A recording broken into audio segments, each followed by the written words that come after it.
My favourite spot in the garden depends on the time of year and day, like behind me with the chooks. There's something about chooks fossicking around and it all being very green.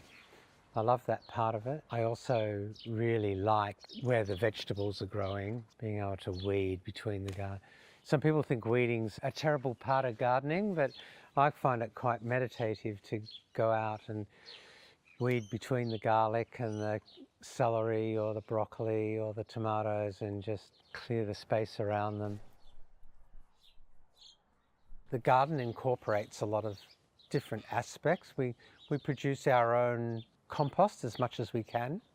We have chickens, so we get good manure from them, and they also feed in parts of the garden. So there's a recycling happening within the garden.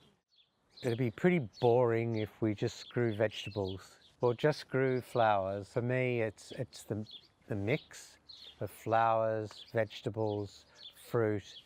We have dogs in the garden, and they're pretty good at not digging up the garden.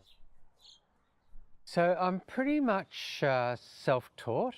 My inspiration came quite a few years ago when I fell ill and I started spending time in the garden. It was so therapeutic and it was part of my recovery, and it's stayed with me ever since.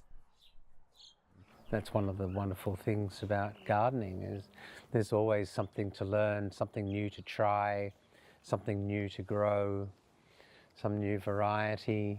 You know, it's great.